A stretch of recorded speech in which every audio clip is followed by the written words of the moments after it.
Bismillahirrahmanirrahim, viewers. As you know, today President Putin is in China. Although, as I mentioned in my yesterday episode with the Dr. Andrew Kardonov, so they have both have made habit to meet each other, to see each other, or exchange the greetings. So there is nothing new about their meeting. But every time they meet, something big happens. Something big happen means when I say that something big happens means the positive things. So at this meeting, so there are many expectations people are talking about. Somebody is talking about the multipolar world. Somebody is talking about the friendship treaty between China and Russia. Somebody is talking about the energy buying or the trade. The number of issues people are talking about.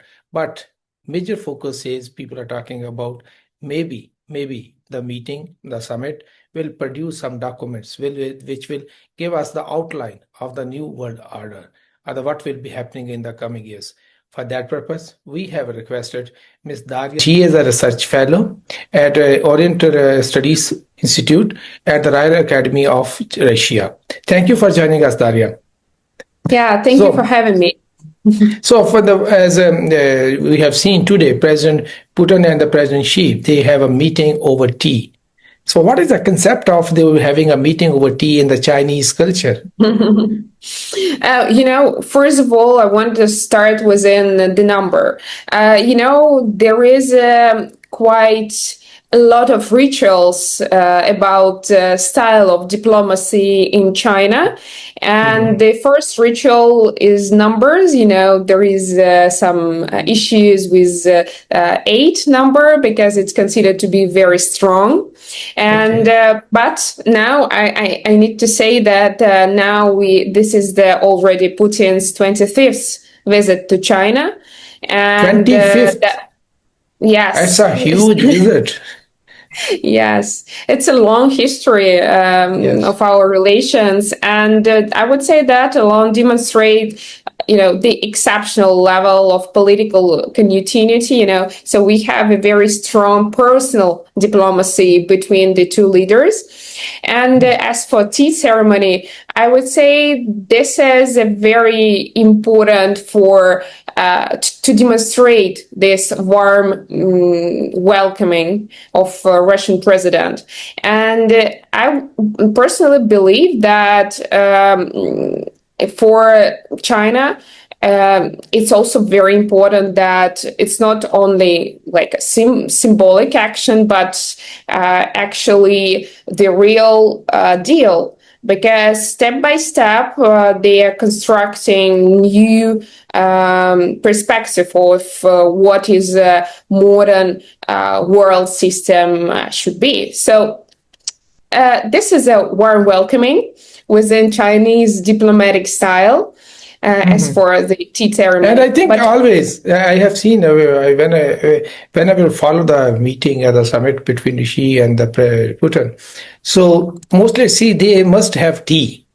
So sometime in informal sessions, sometimes formally sitting together, but they have tea. So that's mean their friendship level.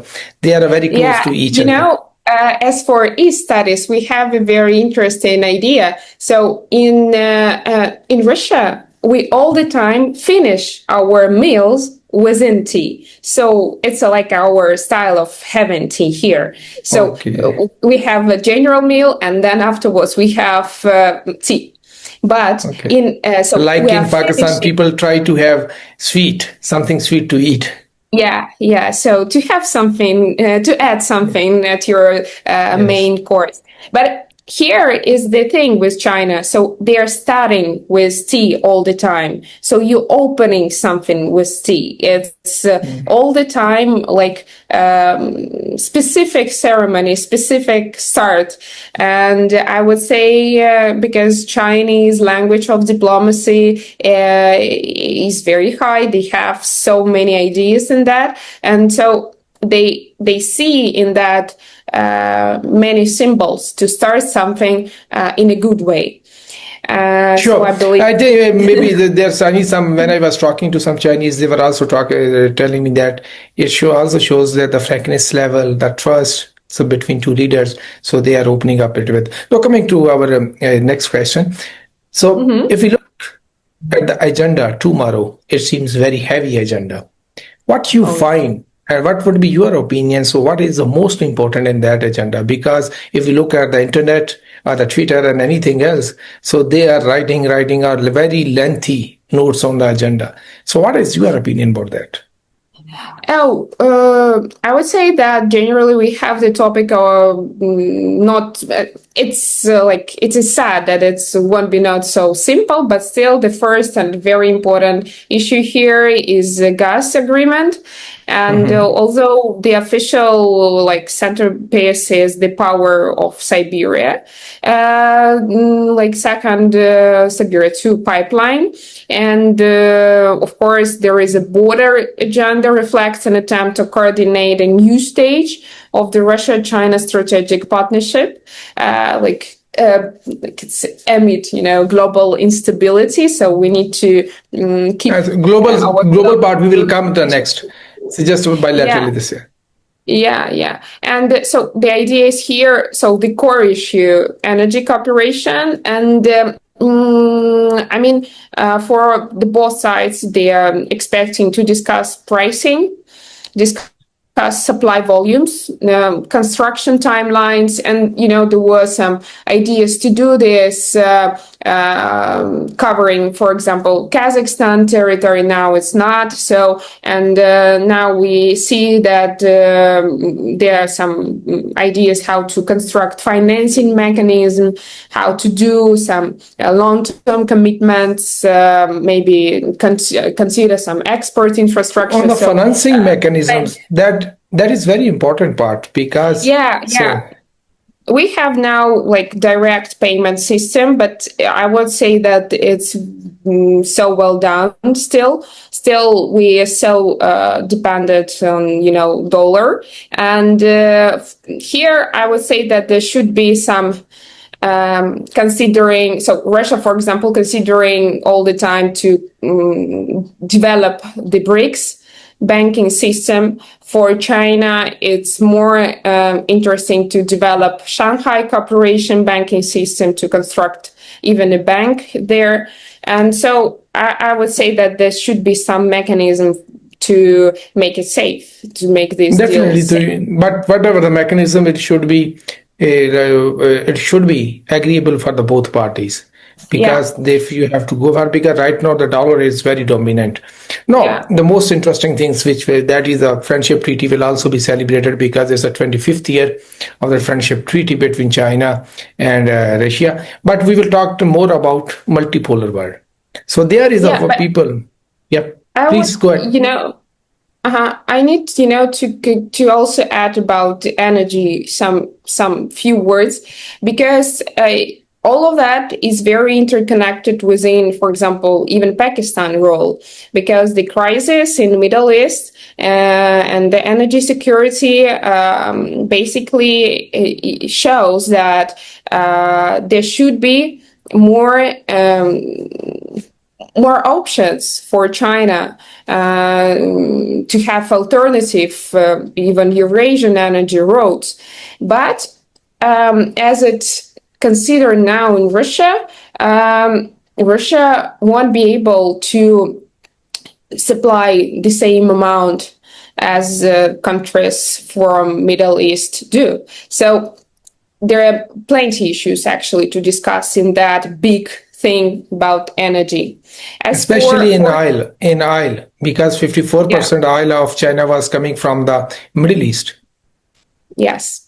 And as we see, the problem between Iran and the USA is still going. So I suppose they will consider this issue as I think well. that would be on top of agenda in the bilateral.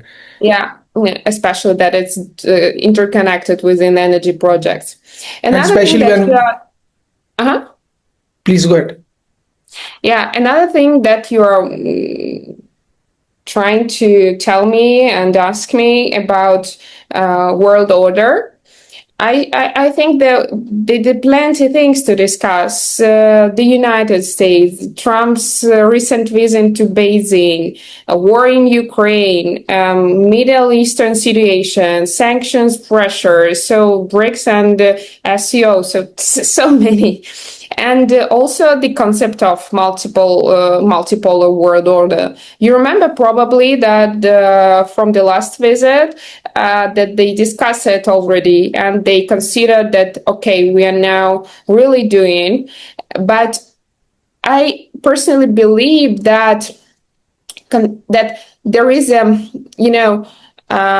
general movement towards something, towards an idea that we are constructing something new. That idea has already been accepted by, like it was accepted globally. So we are trying to construct some new world system, new world order. But even within the countries, there are different options, there are different ideas. So even in Russia, we have some who believe that we need to still rely on, for example, the Western ideas of what is considered to be the world order. And we still have those who are saying that the UN, for example, concept has been collapsing all of the time.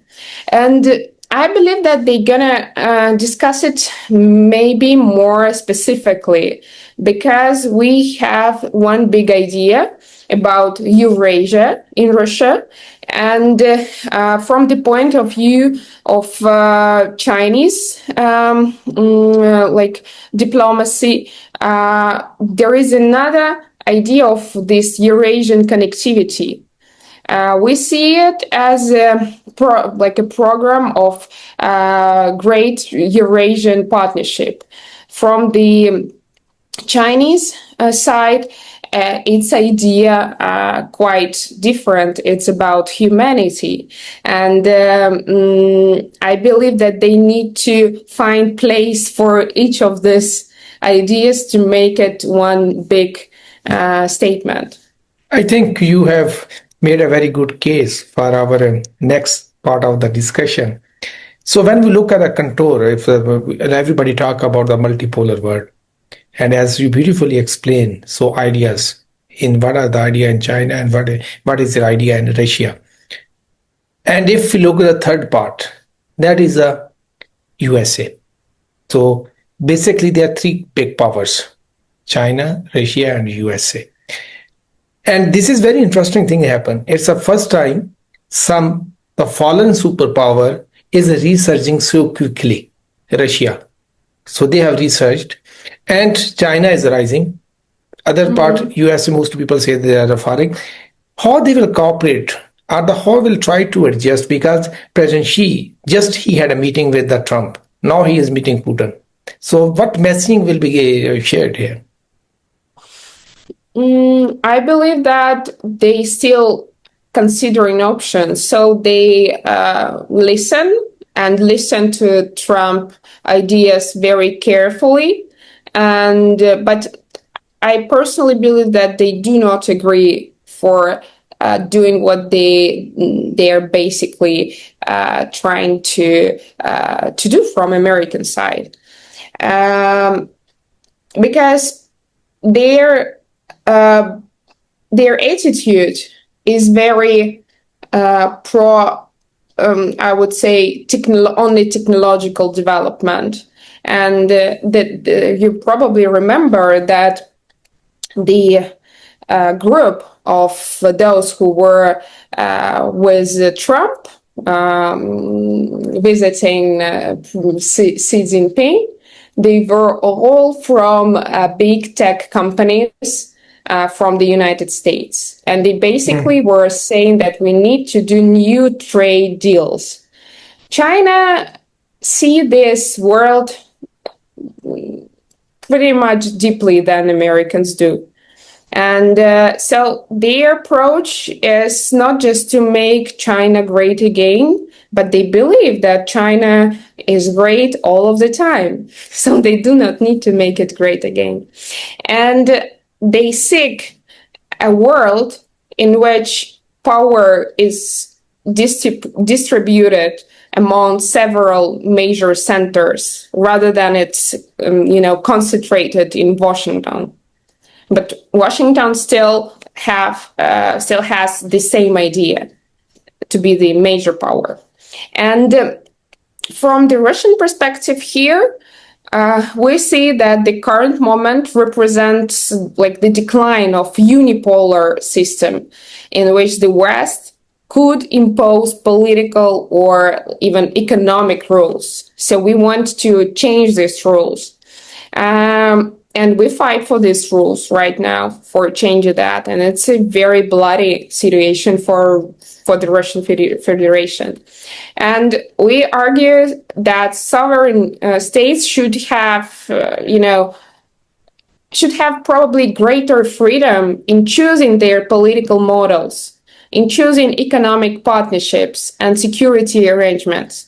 But I want to come back to my previous idea that even in these big messages, there are plenty of ways how, for example, Russia or China or the US see how it can be developed.